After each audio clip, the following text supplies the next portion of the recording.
good number. Hi, everyone. My name is Martha Whitehead. I'm Vice President for the Harvard Library and University Librarian.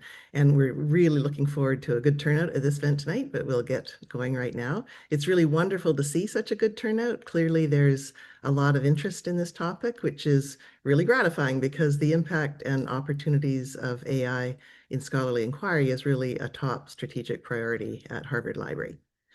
So as I'm sure all of you know, libraries sit within a broader information ecosystem, as well as within the research, teaching, and learning ecosystem of the university.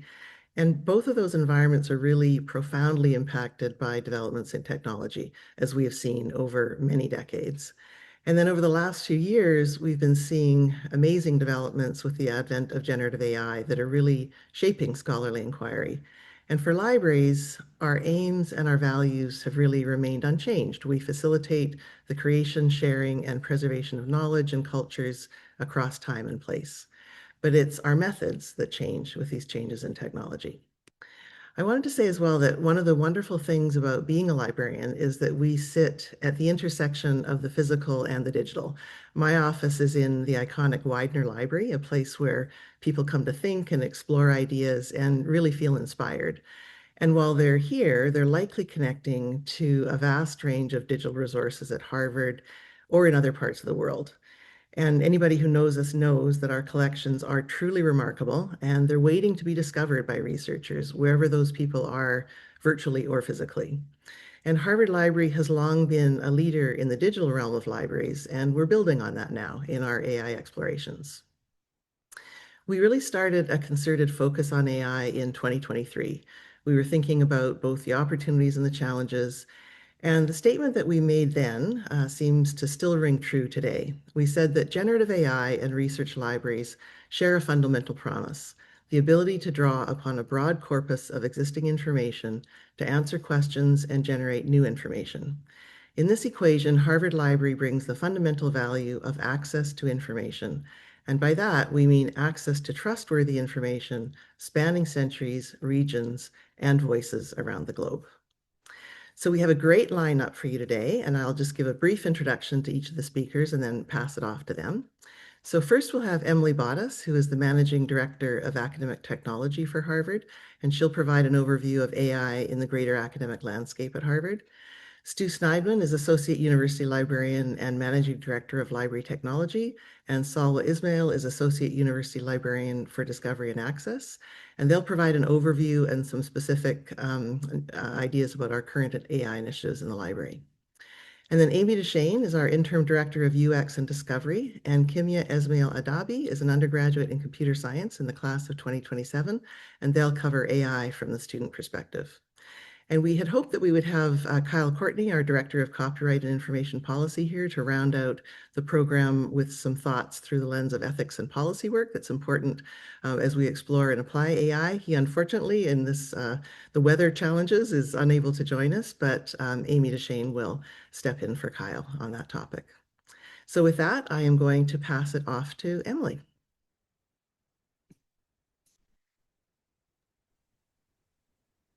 Thank you. It's great to be here. Thank you so much. So I'm just going to start, I think if we can go to the next slide, my talk with, I want everyone to think back to what they were doing in November of 2022. That is when ChatGPT came out and took the world by storm with over 1 million users within 2 months. And that winter at Hewitt, Harvard University IT, where I work, we were inundated with questions on how we can get access to these tools at the university. And at the time, all the tools, Anthropic, OpenAI, ChatGPT, was not available to enterprises, or we couldn't buy an educational offering. And that's important because whenever Harvard purchases tools, we ensure that the companies that we buy our tools from will abide by our data privacy laws, our rules, and our security rules. And at the time when these tools first came out, they were actually taking your content and training their models on it. And that was going to be unacceptable for an academic institution where we had a lot of intellectual property and faculty working on things. And so what we ended up doing was building our own set of tools within Hewitt using agreements that we had with existing companies. So AWS, Amazon Web Services, had some LLMs, large language models, available. They had the ability to call in Google models and OpenAI models. And so we built our own tool and made it available to all faculty, students, and staff to use AI in the early spring of 2023. And this really started our learning and the ability for people to use this. And so, the slides that I'm going to follow, I'm going to show kind of some of the innovations that people have come up with. Since then, the companies have kind of caught up to what's been happening in the world and have given us enterprise agreements and educational offerings. And so we've had enterprise agreements with ChatGPT, and now we're moving over to Google's Gemini as well. So next slide. So a lot of the work we're doing within Hewitt and in my group, specifically in academic technology, is really helping faculty use these tools in their teaching. And so we've done a few projects that have been really interesting, and there's another one of the projects is from the Kennedy School as well, that really enable faculty to produce materials for their courses a lot faster. And the first project we did was a digital Latin course. And so there are a digital Latin bot. So a lot of people take Latin and they really want to read Virgil or Cicero, and they're not ready yet for it. And faculty spend a lot of time simplifying texts so that students that come in and want to read those masterpieces are able to do that with kind of simpler grammar. And so we built a bot that took a very, the true text of these authors and brought it down to different levels. So we scaffolded it to like a first-year Latin student, a second-year Latin student, and they were able to kind of produce these things and get their students up and running pretty quickly. The second thing that we looked at is another language class with Nicole Mills, who's been very innovative and done some work at the libraries, looking at how she has this pedagogy that uses real artifacts in the world. So comic books, paintings, radio programs, etc., and really builds a pedagogy around that. And so we are using AI to help identify those, translate, and create those materials there. The third one is called Ping Pong. And one big thing that we've done for a lot of courses is provide a chatbot that takes the course materials and the instructor's kind of files and video recordings and puts it into a bot and allows students to ask questions, kind of like 24/7 office hours. And so there's a tool created at the Kennedy School called Ping Pong that does this and allows a professor to create their own bot. And it's been great. We put it across all of our schools, and people are really using it. And then finally, another thing that we've done for teaching and learning is responding to people that aren't excited about AI, but that are more concerned about AI. And that is still a valid reaction to AI at this point. And so we're looking at, we've rolled out a browser called the Respondus browser that allows students to take an exam without anything else on their desktop. And so there was a big concern that people were going to have to move to Blue Books with AI because people in an exam were just going to go to AI and get the answers. And so we actually put this lockdown browser and gave some more kind of confidence in the academic integrity of the environment with AI. Next slide, please. So moving on from what has happened, some examples both from the faculty side, faculty have been actually using AI in student assignments. And so the first one we see here, Susan Blier runs this course called Harvard Square, and she asks her students every week to write a blog. And she was very interested in public data that Cambridge has put out. And she wanted students to be able to analyze public data and make some recommendations to the city. And she thought AI would be a great way to do that because they wouldn't have to have these intense data and analytics skills. And so what we see here is a map of accidents pulled from the data that AI created, both vehicular accidents, pedestrian accidents, and then bicycle accidents. And so someone took this and created a blog post on it. A next one, people are using ChatGPT. A lot of faculty actually had their students create GPTs, which are your own bots using your own material, both to kind of learn how just ChatGPT and LLMs work and to help students work with each other and to help people study for courses. It was pretty interesting. And the final one was done by Mitch Weiss, who's a teacher or faculty member at the business school. And he actually came up with this very early. He used ChatGPT in the sandbox to create a simulation of what happens on Storrow Drive when students actually move into school. And so there's a bridge on Storrow Drive. People come in with their trucks, and inevitably trucks get stuck under this bridge. All the traffic backs up, and it's a huge public problem. And he teaches a public entrepreneurship class. So he came up with this game for his students where he created a fake kind of two truck bridge animation. And then he asked his students to break up into teams and figure out how this problem could be solved using AI. And as he went along in the course, he would, students would raise their hand from their AI findings, and he would move the truck, of course. And the first truck that actually hit the bridge lost. And so he came up with this really fun way to do that. Both he used AI to create the interaction, and we used the like this interaction to teach AI, which was really kind of fun. Okay, next. And then finally, not just the stuff that's public facing, but we're using a lot of AI administratively to support teaching and learning. And so within Hewitt and across the university, we have an AI innovation program that allows people to come up with ideas where AI can be used. And so people have been looking at restricted funds matching. We have a lot of funds and scholarships available, and how do we match those to the right people? So we're using AI for that. Policy centralization within HR, data use agreements. We have a developer community of practice that have kind of built a lot of their own tools, including an AI assistance platform. And then we're running a lot of trainings across the university. Things like email and writing is what you can see up here. And then data with Excel, and research with Python led by Chris Stubbs is our latest. So this is just a smattering of what's going on since those days in November of 2022 when this kind of came out. And we're continuing to just really relish the innovation and the excitement that's coming across campus. And at Hewitt and with the library together, we're really doing everything we can to support this big change and keep the excitement alive. Next. Stu. All right. Thank you, Emily. Good afternoon, everyone. My name is Stu Sneidman. I'm Associate University Librarian and Managing Director of Library Technology here at Harvard. And before I dive in, I just want to thank you all for being here, for your interest in this work. It's a pretty incredible time to be a technologist working in libraries, and your support means that we can pursue the kind of ambitious and transformative work we're about to share with you. So next slide, please. So I recently read an assertion by Demis Hassabis. He's the CEO and co-founder of Google DeepMind. It went something like this: information is the most fundamental unit of the universe, more so than matter or energy. That is a remarkable statement to make. The idea that everything in the universe is defined by and conveys information.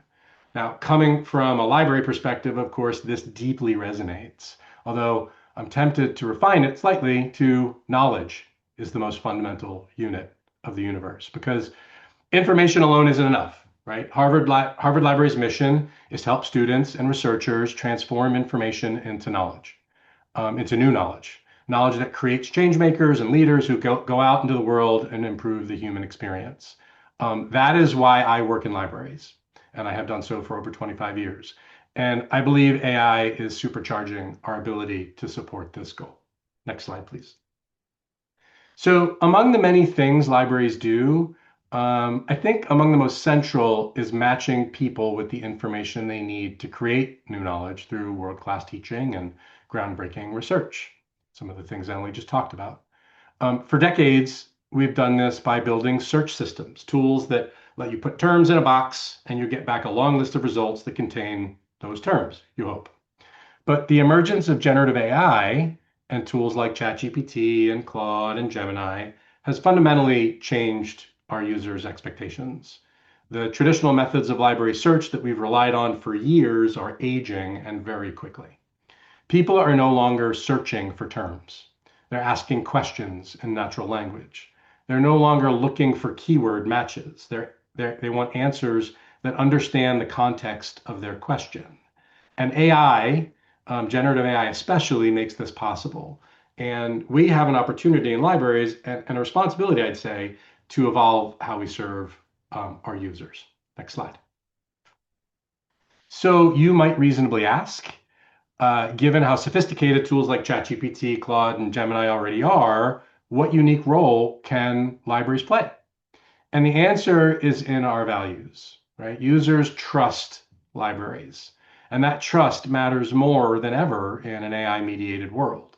When you search Google or ask ChatGPT a question, you get an answer, but you don't always know where it came from or whether it's accurate or if your question in the first place is being harvested for commercial purposes. Harvard Library brings something different to the table. We prioritize trust and transparency, privacy, authenticity, safety, neutrality, and how we guide research. These aren't nice to haves. These are essential to scholarship. And I would say that they are our superpower. Next slide, please. So Emily mentioned November 2022. So when ChatGPT brought generative AI to the world's fingertips. Since that time, Harvard Library has been deeply engaged in exploring how we can leverage AI, and not for its own sake, right? But to better equip students, faculty, and researchers with the information and the tools they need to do their work. And we're not just participating in this transformation, I think we're helping lead it, both inside Harvard and among our peers worldwide. At Harvard, we're at the table. Harvard Library is deeply embedded in the university's AI governance and policy discussions, particularly around ethics and copyright. For years, our director of copyright and information policy, Kyle Courtney, who Martha mentioned earlier, he has helped shape Harvard's thinking in this space and has been a national voice on responsible AI and copyright. And today, Amy will talk on his behalf a bit about how these considerations are informing our work. Globally, we're also helping lead the conversation. Harvard Library is a founding member of AI for LAM, AI for Libraries, Archives, and Museums. This is an international consortium consisting of academic research libraries, national libraries, and museums who are working together on using AI to advance education and culture globally. Through this work, we're helping drive discussions on how cultural heritage institutions can responsibly engage with AI and AI vendors, how our content is used in AI systems, and how libraries can work together to make the most of this technology. So I want to dive in a little bit deeper to show you some of the key ways that we're engaging with AI. Next slide. So first, we're building AI-powered library tools. Our flagship initiative is called Reimagining Discovery, and that is a multi-year effort to fundamentally rethink how we facilitate discovery of Harvard's resources. So what does this look like in practice? We're moving on multiple fronts simultaneously. In a few minutes, I'll show you a demo of Collections Explorer. That's a next generation library search environment that lets users explore Harvard's distinctive and special collections using natural language and AI-powered search. At the same time, we're exploring ways to embed the library in AI tools students and researchers are already using, like the one Emily just showed you. So our goal here is to bring library search and expertise directly into Harvard's AI environments, as well as commercial chat interfaces. So the goal isn't to force people back to a library website, although we love it when they go. It's for the library to be wherever users are already working, and those are often AI systems. Next slide, please. Second, we're leveraging one of Harvard's most distinctive assets, our collections. So Harvard has something few places in the world have, and that's centuries, almost 4 centuries of curated knowledge or more in the form of our vast collections. So this is precisely what is not in most AI systems and large language models. So we're working with our partners and in some cases vendors to ensure that deep cultural, scholarly, and historical knowledge that academic and national libraries have been collecting is integrated into AI systems responsibly. My colleague Salwa Ismail will speak more about this work in a minute, including about our public domain corpus initiative. Third, next slide, please. We're using AI to unlock the collections themselves. This can mean converting handwriting into searchable text, extracting place names and features from historic maps, transcribing recorded audio and video, or enriching metadata so that new connections can become visible. This is where AI can genuinely transform scholarship, helping researchers find new patterns, in analog archives and turn it into computable data. Next slide. And finally, we're relying on and empowering library staff, and this is really important. We're embracing a hybrid approach to this, combining the speed and scale of AI with the rigor and expertise of professional librarianship. So we launched an AI advisors program to help train our staff to ensure that archivists, catalogers, and subject specialists understand these tools and can use them effectively to advise our patrons thoughtfully. We're not replacing expertise. We see an opportunity to complement and enhance it. So this isn't about chasing the next shiny technology for its own sake. It sometimes feels that way, but it's really not. It's about ensuring that Harvard Library continues to fulfill its mission in a rapidly changing and evolving world. I will see you again shortly, but right now I'd like to hand it over to my partner in much of this work, Salwa Ismail. Salwa? Great. Thank you, Stu, for sharing that overview of Harvard Library's explorations with AI.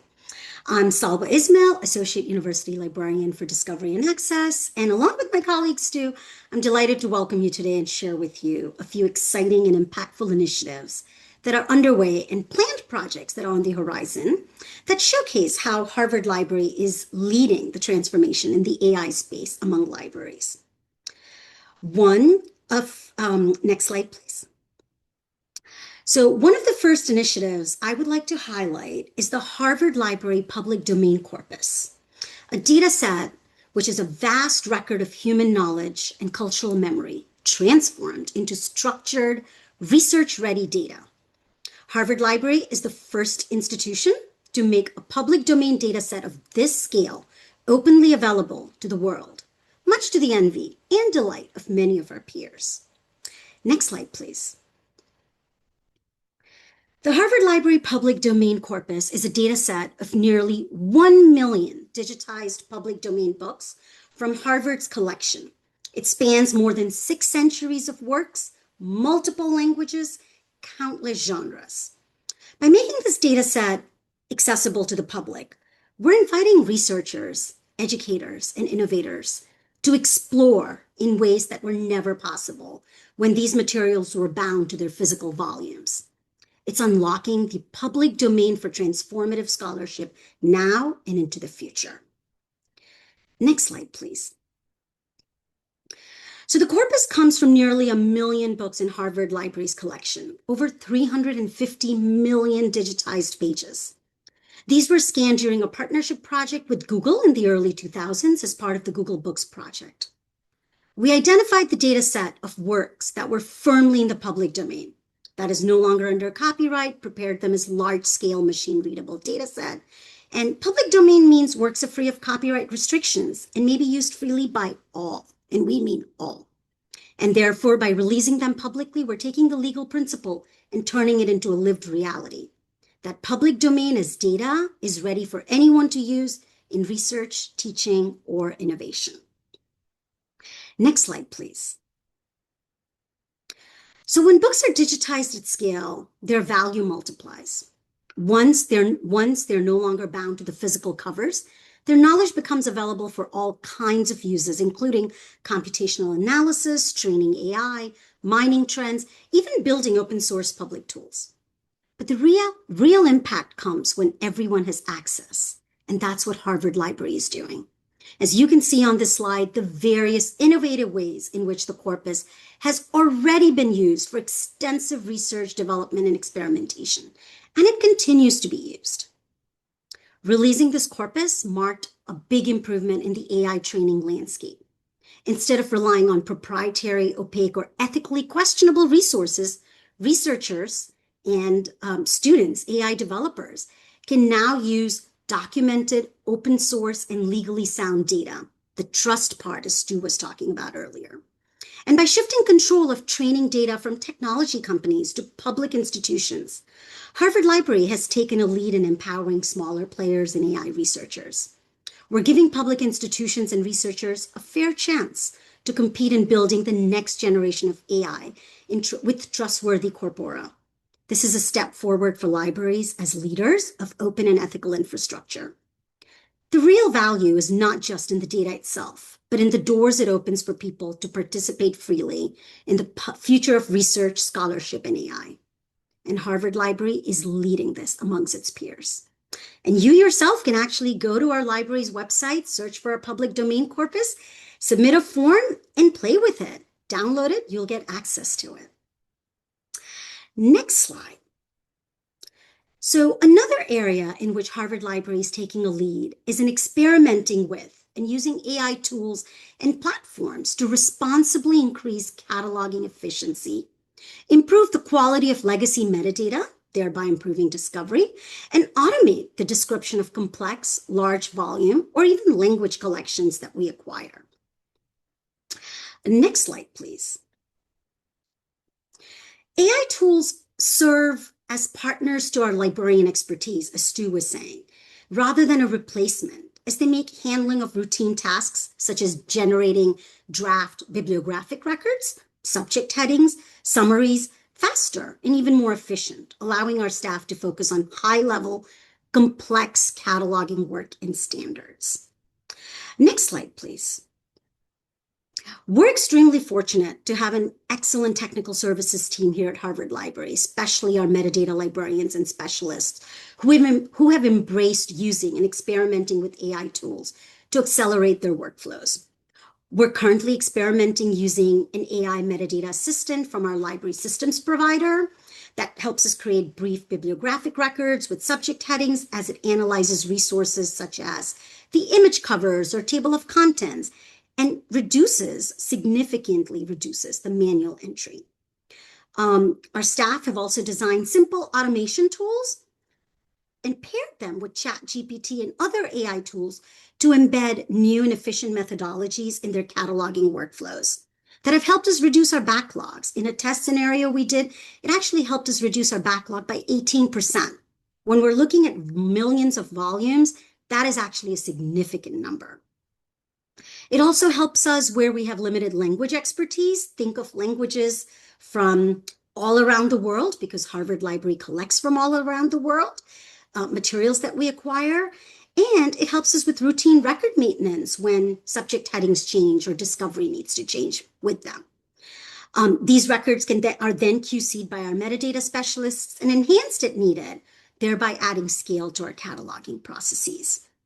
This not only helps us create new efficiencies, but also increases the turnaround time for access and discovery of the materials and collections that our library acquires.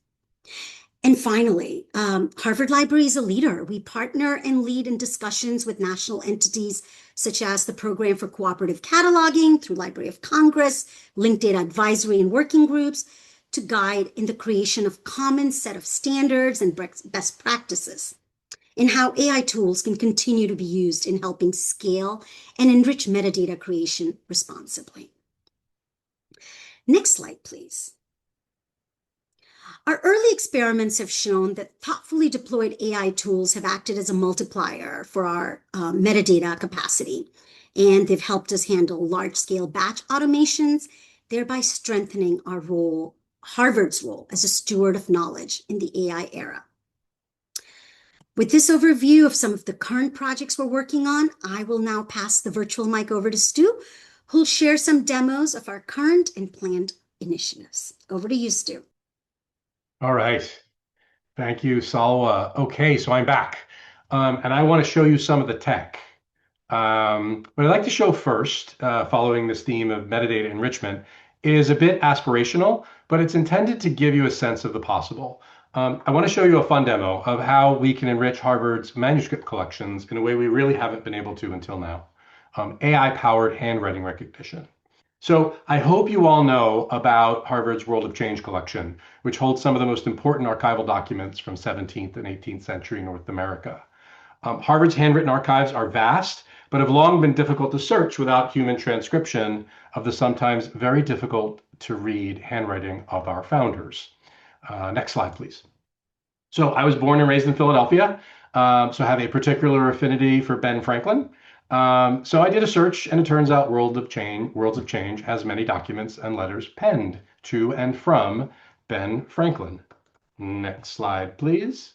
So I found a set, and I want to know more. We can, of course, find and inspect these documents through the power of digitization. And now, with AI's help, we can more quickly and easily read and understand Franklin's handwriting. Next slide, please. Now, again, what I'm about to show you is a demonstration of AI's capabilities when applied to archival materials. We are not yet doing this at scale to all of Harvard's collections, but we hope to soon. Go ahead and press play on the video, if you will. So for this demo, I just drop an image of the letter into ChatGPT and ask for it to be transcribed. So this part of the demo is happening in real time and quite quickly, and with no training at all, which is really important to note. The AI transcribes the handwritten text straight away. As it turns out, this is a letter from Ben Franklin to Thomas Hancock, the uncle of John Hancock, in which Franklin is pitching a fundraising plan to grow the Harvard College Library.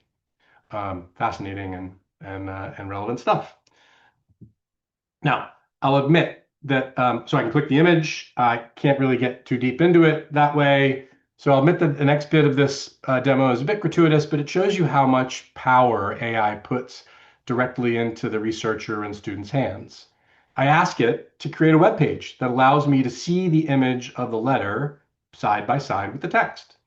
I also ask it to give me the ability to zoom into the image so I can inspect it closely, and pan around so I can view different parts of the letter.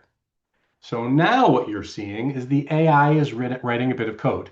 It's actually writing a little over 300 lines of code, and it turns out it happened in less than 5 minutes. Now, I did a little video editing to speed it up, but what you're watching is AI build something for us that might have taken days or even weeks or longer just a few years ago.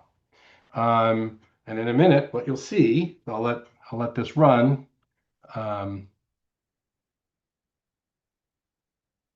To its endpoint. And what you'll see is it built me a small web app that lets me inspect the image and transcribe text side by side. And here it is. So it literally built that in about 10 minutes total. So I can zoom into the letter and I immediately see that the AI made a mistake. It happens. It transcribed the date of the letter as 1753. You can see in the transcription, when we can clearly see in the image, it's 1755. I can pan around and zoom into the area of the letter that on the right there that has a tear. And I see that it did a great job of transcribing the word that is partly obscured by the tear. The word is actually purpose, but it figured it out. That's pretty impressive. And now I can pan down and see what I think might be my favorite part of this letter, and that is Benjamin Franklin's John Hancock, as it were. So AI is proving to have an incredible ability to instantly extract information from digital objects in ways just not possible a few years ago. So that's that demo. Next slide, please. Okay, so now I want to turn back to the work we're doing to make these collections more discoverable.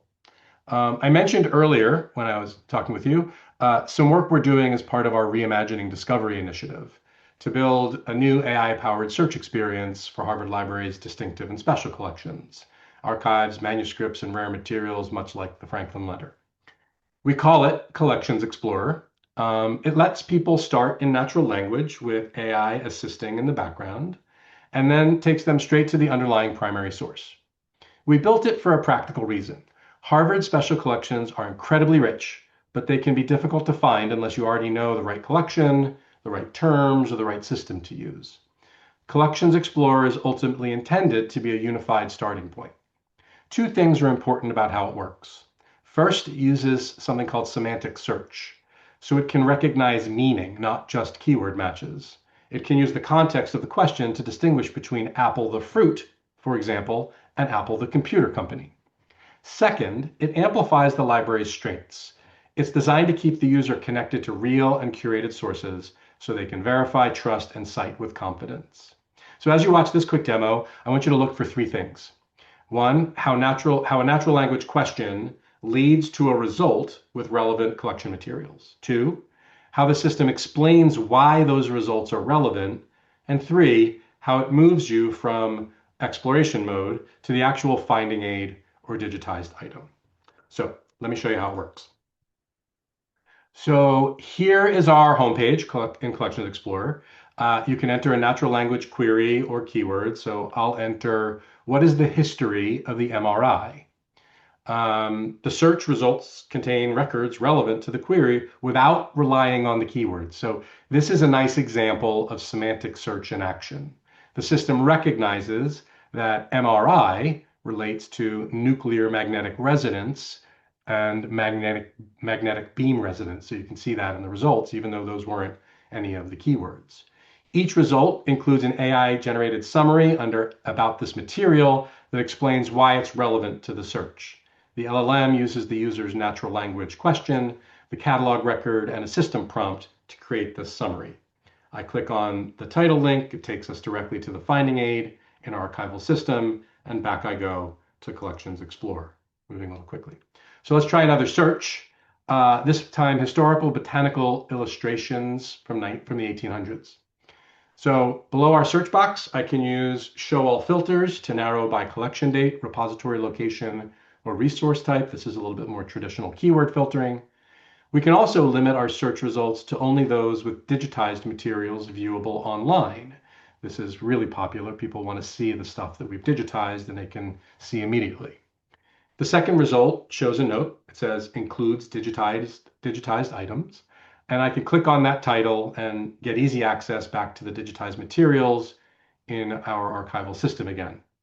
Eventually, we hope to have the digital images directly accessible inside Collections Explorer, but that bit's not built yet. Remember, it's a work in progress. So here we have those amazing botanical illustrations. So back to Collections Explorer one last time. On the right side of the screen, you might also try, suggests related searches generated by AI. So these are based on the original search query, but phrased differently.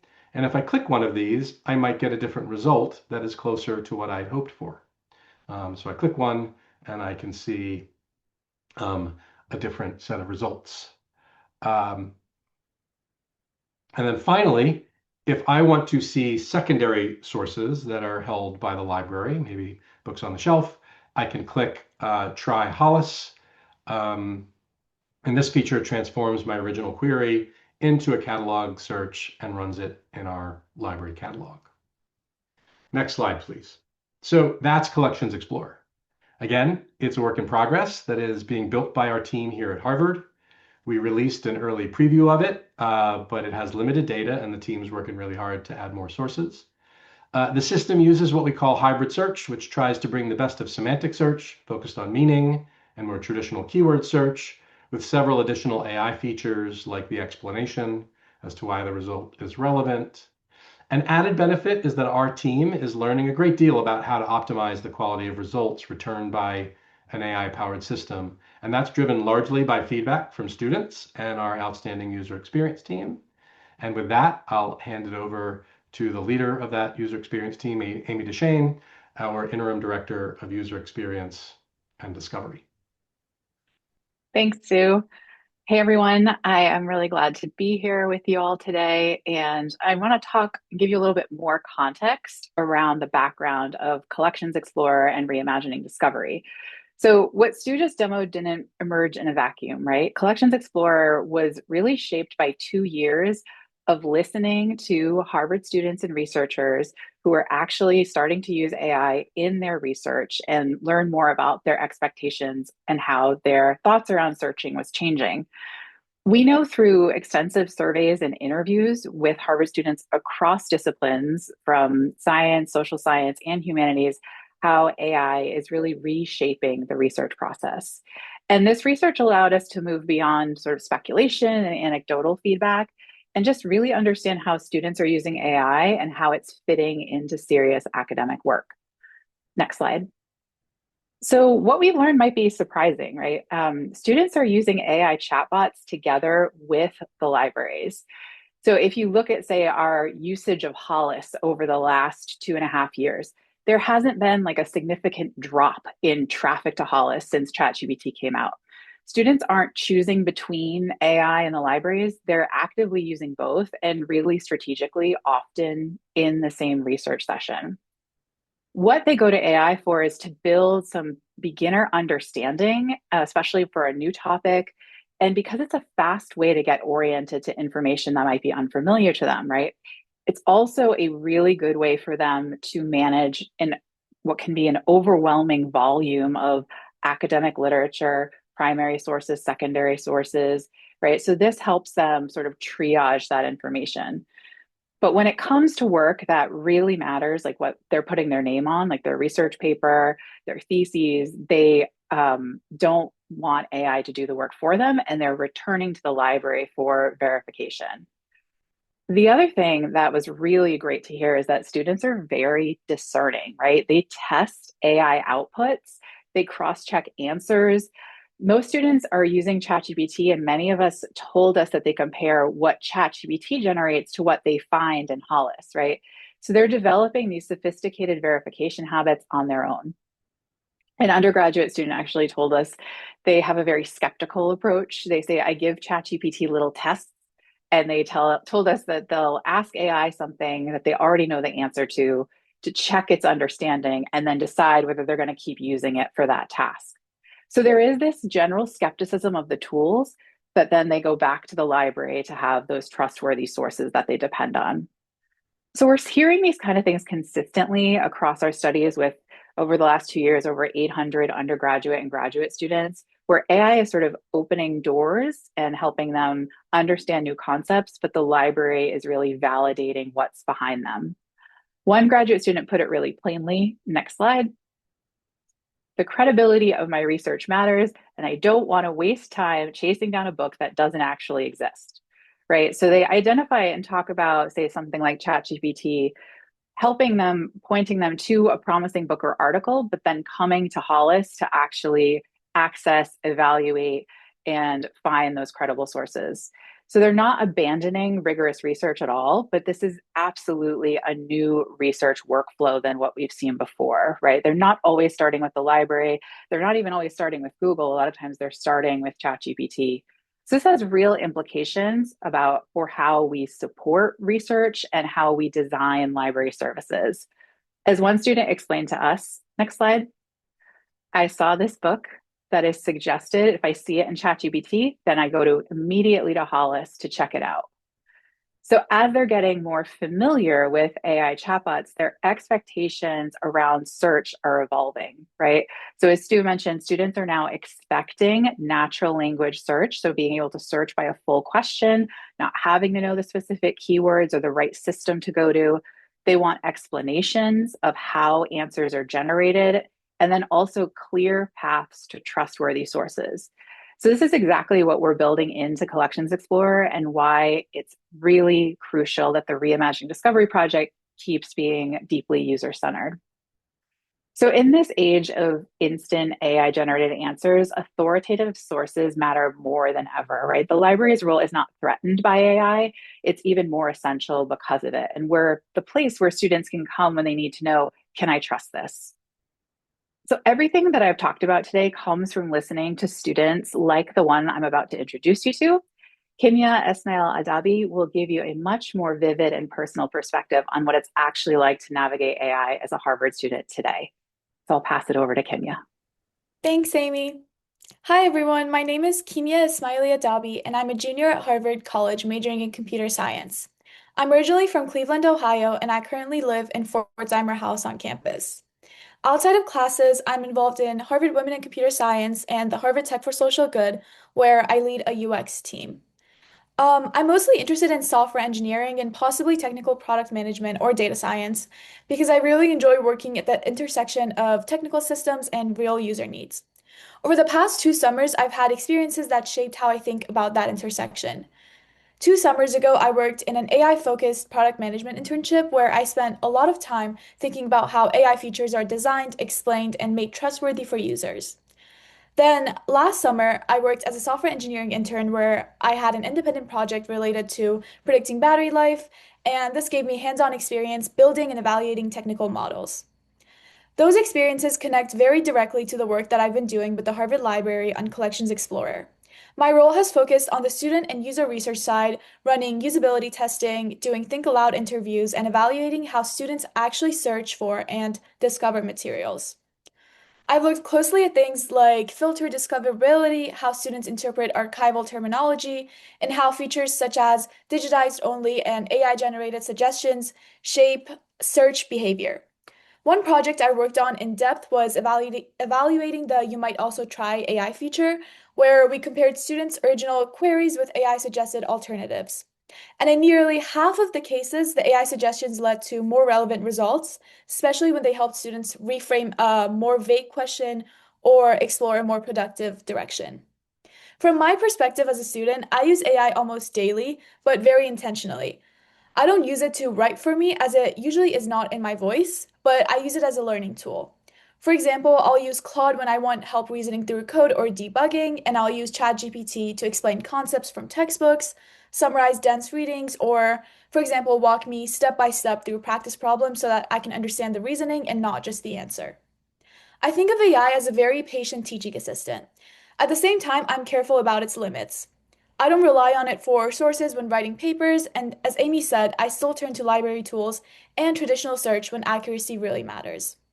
From what I've seen, most students at Harvard aren't using AI to shortcut learning, but they're using it to support their understanding, and they're thoughtful about where to draw boundaries. That's why I find Collections Explorer so exciting.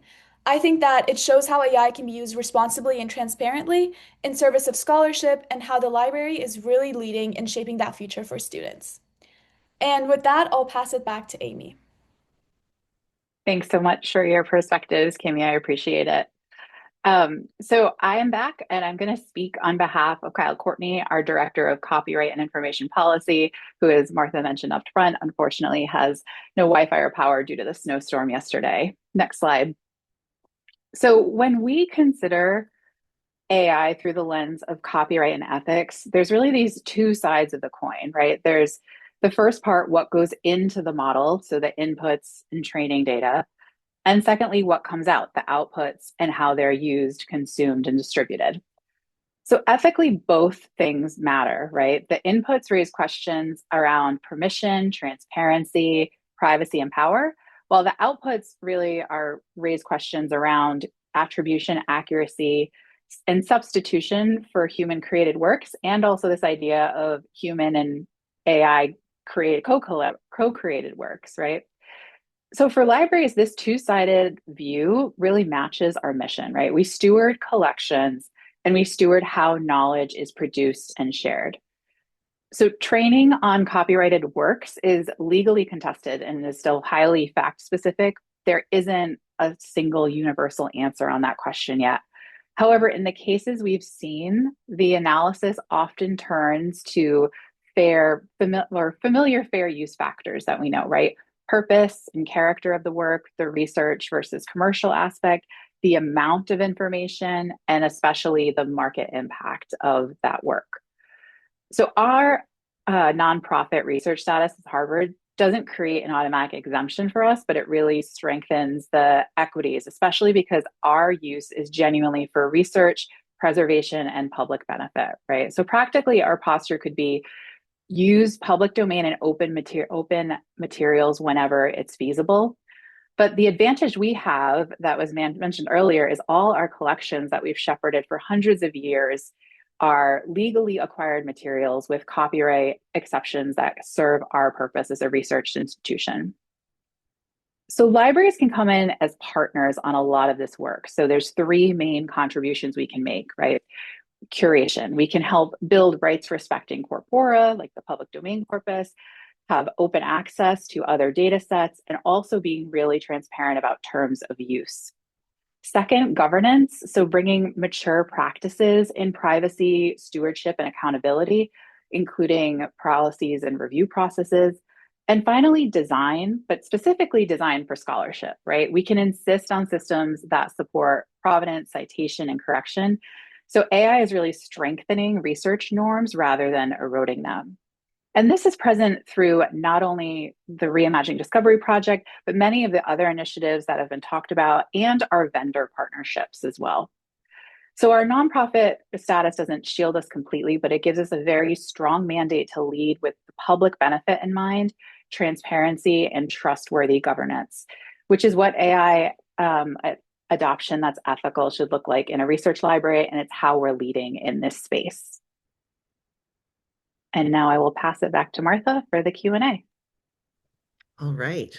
Thank you so much, Amy. Thank you, everybody. That was very inspiring. And I'm very familiar with this work and always impressed with conversations about it. So I wanted to start by thanking all of you for your questions. We had wonderful questions in advance, and we've been monitoring questions that are coming in as well. And I will say, I don't think we're going to have time to get to all of them, so I'm going to have to be selective.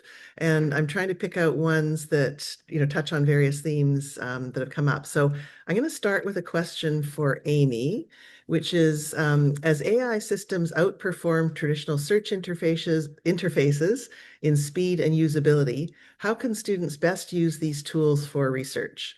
Library databases remain essential for locating credible peer-reviewed literature, but seem unable to produce targeted results.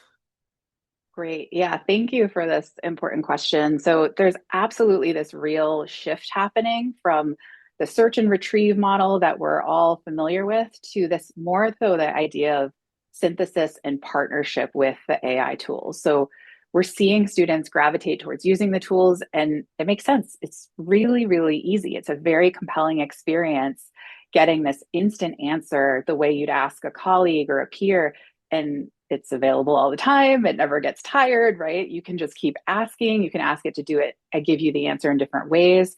So the user experience is really, really compelling. But AI works best to the question when students treat it as a thought partner rather than a shortcut, right? Like to Kimya's point before, right? It's really the students who are using it most effectively aren't just asking it for quick answers. They're having a conversation with it, right? The problem is that AI is not always reliable, right? Especially when it comes to citations and sourcing, it's definitely gotten better, but there's still times where it will confidently point you to a source that isn't real or is misattributed. So for libraries, I think we need to make sure we're teaching students how to use AI critically and ethically, but it also to modernize our discovery systems, right? It's not replacing libraries, but it's really forcing us to level up in terms of what we're offering for the user experience of discovering collections. Great. Thank you, Amy. And I'm going to jump to a question that I think is for Emily because it's somewhat related, and a lot of questions were coming in around obviously critical thinking, which is a big part of what we're trying to promote in libraries. So the question is, how do you balance the use of AI and the development of critical thinking? Emily. So great question. Luckily at Harvard, we have amazing faculty who think about this just in their courses, every day. And so we have a range of disciplines across both kind of FAS and the professional schools. And so we're really leaving that up to faculty to lead and let students know when things are appropriate to use AI and when they're not. And all faculty have an AI policy so that students know what to expect when they come into their course. I think that's the biggest thing that we're looking at. We are working on looking at different curricular features that will enable students to really learn how to use AI and be strong connoisseurs, so to speak, know what's fake, know what's not, know when to use it, know when not. And this is not something that is obviously going to go away. This is going to continue to be used in their academic and professional life. And so really letting people know or aiding them in understanding what it's good at, what it's not, and kind of how they can be informed citizens with the technology is a very big part of what we're doing. Great, thank you. And that makes me want to turn to Kimia because as a student responding to Emily, how do you think about trusting these tools? What do you trust and what don't you trust? I think I really see AI as a tool and not a source of truth, essentially. I use it to make my workflow more efficient, like helping me brainstorm or organize ideas, but I don't rely on it to be correct fully. I think if it generates anything factual, I always make sure to cross-check with trusted sources or library databases, for example. And honestly, I think my own writing and judgment are stronger than AI at the end of the day. And I use it to support me and not replace my thinking. But for research, Great. especially, I try to go in person and talk to librarians whenever I can. I think they bring context and expertise that AI just doesn't have. That's amazing. So yes, not a source of truth, and it's not replacing your thinking. That's excellent. Okay, I'm going to jump to thinking a bit about our collections again, and I want to ask Salwa this one. Thinking about the role of Harvard's collections in AI's future for digitized content at Harvard Library, what is the current proportion and what are future goals? Ooh, that's a good question, Martha. So thank you to whoever posted. Um, that question is interesting because our current proportion isn't linear. And it cannot be linear because our digitization isn't linear. It's been strategic rather than comprehensive. And so the important question here becomes is for AI is not around how much, but which collections are structured. How are the rights analyzed? How's the metadata structured for relevance, context to ensure the hallucinations and other issues don't arise? And how can all that be computationally usable? So that's where we're increasingly focused at Harvard with Harvard's collections.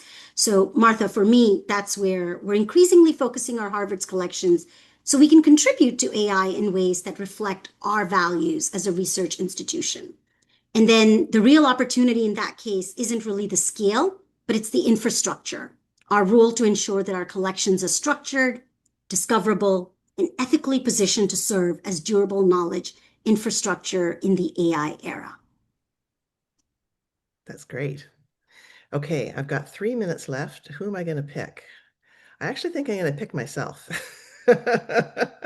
There was a question that came in about physical libraries that might just be a nice one to end on. We're often asked this. I've been a librarian for a very long time, and the question that came in is a physical library still needed in the existence in the AI era? And so for me, that's been the question since we've been talking about digital libraries, since so much information has gone online. And I really just feel like the AI era is an extension of this digital era that we've been in for a very long time, which, if you've noticed, physical libraries have still continued to be very much loved and thriving. And I think it relates to some of the things that we've been talking about today because the physical library is the place where we do have librarians and archivists who are providing research services and teaching information skills. They're places where we have exhibitions that entice people to explore our digital collections, as well as our amazing rare books, which people still do want to see in person. And it's where we're offering technologies that are related to accessing and producing information resources. And also notably, it's where people come to feel smarter. So it's interesting that AI isn't where we come to feel smarter. It's actually the library context. So it's really about following your own train of thought in your studies and working with your fellow students and faculty. And it's that sense of a community hub. So I think that's what we are really offering in this equation is we're all in this information business together. And when people walk into our physical spaces, they feel inspired about that.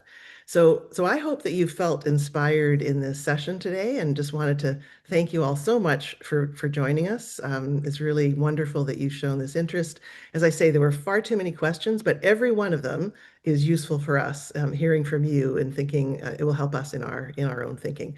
So we will have a recording of this that will be available, and we'll make sure that you're aware of it. And again, I wanted to just thank all of our panelists. Amazing. I am so proud to work with these wonderful people. So thank you all so much, and we'll see you soon. Bye.